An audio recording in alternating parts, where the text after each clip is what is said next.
నీ పైన ఏదైనా ఒక నింద వస్తే అది సరి చేసుకో.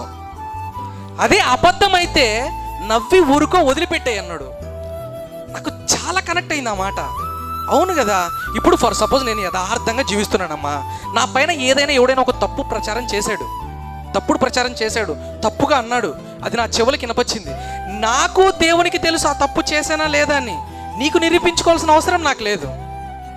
ఎస్, నేనేంటో, నా క్యారెక్టర్ ఏంటో నా తండ్రికి తెలుసు.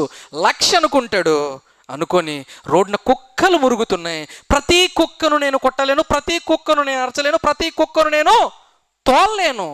అరుస్తున్నాయి కాబట్టి అవి కుక్కలు అని ముందుకు సాగిపోతా నేను. అలా కాకుండా అతను చెప్పింది నిజమే అయితే దేవుని ఇతను మోకరించి కన్నీరు విడిచి, దేవా ఈ నిన్న నా పైన ఉంది, నేను చేశాను, దయతో నన్ను క్షమించు ప్రభువా, క్షమించి ఇంకా నేను వదిలేస్తాను నాయన, నీ చిత్తముగా బ్రతుకుతాను, నీ ఇష్టానుసారంగా బ్రతుకుతాను ప్రభువా అని మాటిచ్చి సరి చేసుకుందాం. ఈ క్యారెక్టర్ బ్రతికున్నప్పుడు, మనం ఒక్కరే అని తెలిసినప్పుడు మనల్ని ఎవ్వరు మనల్ని అనేదానికి ఛాన్స్ లేదా.